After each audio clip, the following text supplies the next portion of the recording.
Hi friends, പുതിയ വീഡിയോയിലേക്ക് എല്ലാവർക്കും സ്വാഗതം. ദേ ഓണം കിട്ട് തറായി, ചിങ്ങം വന്നു. ചിങ്ങം വന്നാൽ തന്നെ നമ്മുടെ ഓണത്തിൻ്റെ ആഘോഷങ്ങൾ അങ്ങനെ മനസ്സിലിങ്ങനെ ഒരുപാട് ഇങ്ങനെ വേറെ ഫീല് വരും. പ്രത്യേകിച്ച് പഠിക്കുന്ന സമയത്തൊക്കെയാണ് പറയാൻ വേണ്ട. എക്സാം കണ്ട് കഴിഞ്ഞ് ഓണത്തിൻ്റെ പ്രോഗ്രാം സ്കൂളിൽ നിന്ന് കണ്ട് തുടങ്ങും. പൂക്കള മത്സരം, പല പല പരിപാടികൾ, ഓണസദ്യ, നാട്ടിൽ വന്ന കലോത്സവം പറ്റി, വായനശാല, ക്ലബ്ബുകൾ, ഒരുപാട് ആക്ടിവിറ്റീസ് ഉണ്ട്. ഇനിയിപ്പോൾ നമ്മൾ എന്തെങ്കിലും പർച്ചേസിനും അവിടെയും പരിപാടികൾ. ഓണം എന്ന് വെച്ചാൽ നമ്മുടെ മലയാളികളുടെ ഏറ്റവും വലിയൊരു വികാരമാണ്.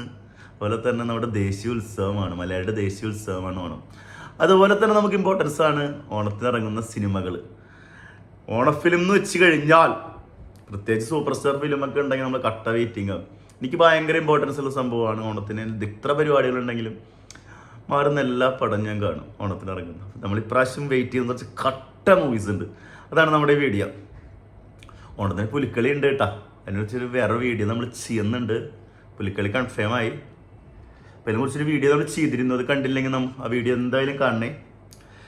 അപ്പോൾ ഓണാഘോഷം സെപ്റ്റംബർ 5 മുതൽ നമ്മൾ സ്റ്റാർട്ട് ചെയ്യാണ്. സിനിമയുടെ കാര്യത്തിൽ, ഫിലിമിൻ്റെ കാര്യത്തിൽ നമ്മുടെ വിജയ് ദളപതിയുടെ ദി ഗോഡ് സെപ്റ്റംബർ 5 പടം റിലീസാണ്. ഗോകുല മൂവീസാണ് കേരളത്തിൽ കൊണ്ടുവരുന്നത്.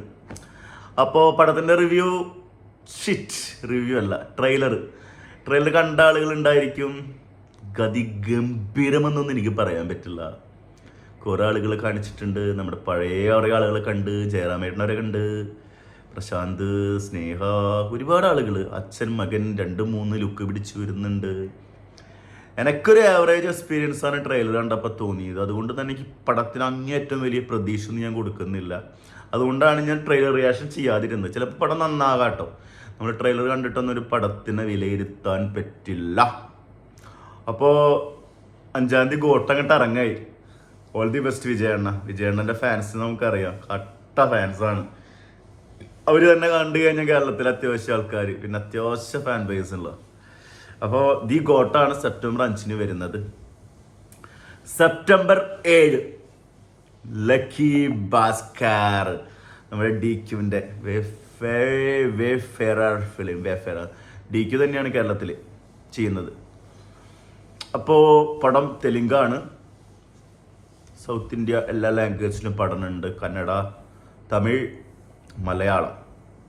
പടത്തിൻ്റെ ട്രെയിലർ എനിക്ക് പെരുത്തിഷ്ടപ്പെട്ട ട്രെയിലറാണ്. അടിപൊളി ട്രെയിലറായിരുന്നു. എന്തായാലും DQ അത്യാവശ്യം സെലക്റ്റീവായിട്ടൊക്കെ ചെയ്യുള്ളൂ. പക്ഷേ ഈ ഡയറക്ടർ മുന്നത്തെ പടം എന്നൊക്കെ പറഞ്ഞ് കഴിഞ്ഞാൽ വേണ്ട, അതിലേക്ക് പോകണ്ട. നമുക്ക് ട്രെയിലർ കണ്ട് ഇഷ്ടപ്പെട്ടു. പടം നന്നാവട്ടെ. ആള് നല്ലൊരു ഗ്യാപ്പിന് ശേഷമാണ് പടം ചെയ്യുന്നത്. നല്ല പടമായി കഴിഞ്ഞാൽ മലയാളി ഏറ്റെടുക്കുക, യാതൊരു സംശയം. അത്രയും ഫാൻ ബേസിലുള്ള നടൻ കൂടിയാണ് നമ്മുടെ ചെക്കൻ. അപ്പം അത് കഴിഞ്ഞ് നമുക്കൊരു 5 ദിവസം ഗ്യാപ്പ് വേണ്ടും വരുന്നു.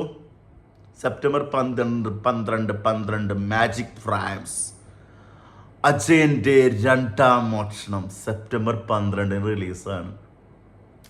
ഓൻ്റെ കഥകളൊന്നും പറയാൻ കൊള്ളത്തില്ല. അജയൻ്റെ ഗംഭീര ട്രെയിലർ, ഗംഭീര വിഷ്വൽസ്, ഗംഭീര VFS, ഗംഭീര BGM. ട്രെയിലർ ഒരു രക്ഷയില്ലാത്ത ട്രെയിലറാണ്. നമ്മളന്ന് ആ പടത്തിന് ഇന്നോട്ട് 1 വർഷം മുമ്പ് തന്നെ അതിൻ്റെ ഓരോ ഭാഗങ്ങൾ നമ്മൾ കണ്ടു തുടങ്ങിയത്, ടീസറൊക്കെ. ടോവിനോൻ്റെ ഒരു ഗ്രേറ്റ് എഫേർട്ട് അതിലുണ്ട്. ഫൈറ്റ് സീനുകൾ എല്ലാം നമുക്ക് വെയിറ്റ് ചെയ്യാം. പാർവതി പറയുന്ന പോലെ അവൻ്റെ കഥകളൊന്നും പറയാൻ കൊള്ളത്തില്ല.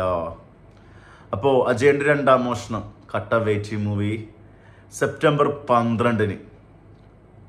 അപ്പോൾ അത് കഴിഞ്ഞ് സെപ്റ്റംബർ 12 വീണ്ടും ഒരു പടമുണ്ട്, ഐക്കൺ സിനിമാസ്, കാതൽ ഇന്ന് വരെ. വെയിറ്റിംഗ് മൂവി ആട്ടോ.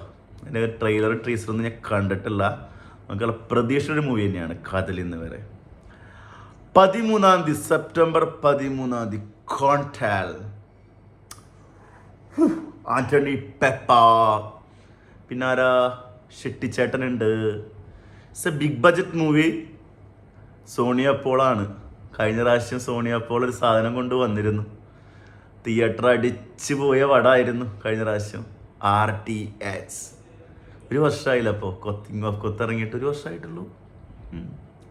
കിങ് ഓഫ് കൊത്ത് ഇതൊക്കെ ഒരുമിച്ച് വന്ന പടങ്ങളാണ്. 2-3 ഡിഫറൻസിൽ വന്ന പടങ്ങളാണ്. അപ്പോൾ കഴിഞ്ഞ പ്രാവശ്യം ഓണം കൊണ്ടായത് RTX ആണ്. ഡോണി സേവിയർ RTX. അപ്പോൾ വീണ്ടും സോണി അപ്പോൾ പ്രൊഡക്ഷൻ ഓണത്തിന് വരുമ്പോൾ അത് ആൻ്റണി പെപ്പ ഫൈറ്റിന് ഇമ്പോർട്ടൻസ് കൊടുത്തുള്ള പടമാണ്. ട്രെയിലർ കിഡുമായിരുന്നു. വെയിറ്റിംഗ് കോണ്ടൽ പണി ഗോകുലം മൂവീസ്. ഗോകുലം ചേട്ടാ എത്ര പടാ ചെയ്യുന്നത്? ഗോകുലം മൂവീസ്. പണി ആരുടെയാ പണി? ജോജു ജോർജിൻ്റെ പണി. സംവിധാനം അങ്ങനെ തന്നെയാണെന്ന് തോന്നുന്നു. അങ്ങനെ തന്നെ ആളെന്നെ നായകൻ. നല്ലൊരു തിയേറ്ററിക്കൽ എക്സ്പീരിയൻസ് ഇടുന്നൊരു പടമായിരിക്കും. കാരണം ഒരുപാട് കാലം ഫിലിമിൻ്റെ പിന്നിലും പിറകിലും ബാക്കിലും സൈഡിലൊക്കെ ഇരുന്നിട്ട് അത്യാവശ്യം എല്ലാ മേഖലയിലും പണിയെടുത്ത് നടനായി, നായകനായി, ഹീറോ ആയി, ഷുവർ ഹിറ്റ് മേക്കറായി പടം വന്നു കഴിഞ്ഞാൽ കാണാനുള്ള സാധനം എവറേജ് പ്രതീക്ഷിക്കാവുന്ന നടനെന്ന രീതിയിലേക്ക് ജോജു വളർന്നിരിക്കുകയാണ്. അപ്പോൾ ജോജുവിൻ്റെ സംവിധാനത്തിൽ വരുന്ന പടം എന്ന് പറഞ്ഞാൽ നമുക്ക് പ്രതീക്ഷയുണ്ട്. അപ്പോൾ പണി നമ്മൾ കാണും ഓണത്തിന്. Kishkindha Kaandam Goodwill entertainments. Asif Ali അടുത്തൊരു ലുക്ക് പിടിച്ചിട്ട് വരുന്നു. ട്രെയിലർ കണ്ട് എനിക്ക് പെരുത്ത് ഇഷ്ടപ്പെട്ടു. ട്രെയിലർ ഒരു കാട്, ഫോറസ്റ്റ്, അവിടെ കുറച്ച് നടക്കുന്ന ഇൻസിഡൻസ് ഒക്കെ ആയിട്ട് നല്ല രസമായിട്ട് എടുത്തിട്ടുണ്ട്. കാരണം കുറേ സംഭവം ചെറിയ കുറേ കണക്ഷൻ വെച്ചിട്ട് പിടുത്തം കിട്ടാത്ത രീതിയിലാണ് അവർ ടീസറോ ട്രെയിലറോ അറിയില്ല, ട്രെയിലറാന്ന് തോന്നുന്നു. അടിപൊളിയാണ്. അപർണ ബാലമുരളി ഒക്കെ ഈ മറ്റേ അമ്മിണിപ്പിള്ള ആ പടത്തിൻ്റെ സംവിധായകനാണ്. പടം രണ്ടാമത് ആ പടം കിഡുപടായിരുന്നു. എന്ത് അമ്മിണിയാണോടോ, അറിയുന്നവർക്ക് ഒന്ന് കമൻറ്റ് ചെയ്യണേ. ആസിഫ് അലി തന്നെ അഭിനയിച്ചൊരു പടമാണ്. അതിൻ്റെ സംവിധായകൻ ചെയ്യുന്ന പടം കിഡുപടാണ്. അപ്പോൾ അതിൻ്റെ അടുത്ത സംവിധായകൻ. അപ്പോൾ ആ പടം ഉണ്ട്. പിന്നെ വേറെ എന്തൊക്കെയോ പടം വരുന്നെന്ന് കേൾക്കുന്നു ഓണത്തിന്. നൊമർ ലുലുവിൻ്റെ എന്തോ ബാഡ് ബോയ്സാ. ഈശ്വര, ഇതിൻ്റെ ഇടയിൽ വിട്ടു പോകാനാണോ? മാറ്റി വയ്ക്കട്ടെ, ഇതിൻ്റെ കാണാനുള്ള ശേഷിയില്ല ഒന്ന് ഇതിൻ്റെ ഇടയിൽ. പിന്നെ പടങ്ങൾ കൺഫേം ആകാനുണ്ട്. അതുപോലെ തന്നെ ചില പടങ്ങൾ കൺഫേം ആയിട്ടുണ്ട്. ഈ പടങ്ങളൊക്കെ ഏകദേശം 99% കൺഫേം ആയിരിക്കുന്ന പടങ്ങളാണ്. നമുക്ക് ഓണം മൂവിക്കായിട്ട് വെയിറ്റ് ചെയ്യാം. അതിന് മറ്റേ ലാലാട്ടിയും മമ്മൂക്കയുടെ പടങ്ങളൊക്കെ മാറ്റി വെച്ചിട്ടുണ്ട്.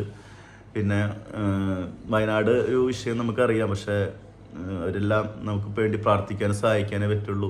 ഇതിലൂടെ ജീവിക്കുന്ന ഒരുപാട് പേരുണ്ട് ഫിലിം സമുദായിട്ടും. അതിൻ്റെ ഡിപ്പെൻസ് ഒരുപാട് പേര്. ഞാൻ പുലിക്കളൊരു വീഡിയോ ചെയ്തിരുന്നു. അപ്പോൾ നമ്മൾ മാക്സിമം അവർക്ക് സഹായിക്കുക, അവരുടെ കുടുംബത്തിനെ സഹായിക്കുക, പ്രാർത്ഥിക്കുക, അത് ചെയ്യാൻ പറ്റുള്ളൂ. എല്ലാം ഡിപ്പെൻസാണ്. എല്ലാവരും അങ്ങോട്ട് വേണ്ടി ഡിപ്പെൻസാണ്. അപ്പോൾ അവർക്ക് വേണ്ടി ചെയ്യേണ്ട കാര്യം നമ്മൾ നന്നായി ചെയ്യുക. നമ്മളെപ്പോഴും മുൻപന്തിയിലാണ്. അപ്പോൾ നമുക്ക് ഈ പടങ്ങൾക്കായി വെയിറ്റ് ചെയ്യാം. ബൈ. അപ്പോൾ വീഡിയോ ഇഷ്ടപ്പെട്ട എല്ലാവരും ലൈക്ക്, ഷെയർ, സബ്സ്ക്രൈബ്. അടുത്തൊരു വീഡിയോ ആയിട്ട് വീണ്ടും വരാം. മുകേഷ്.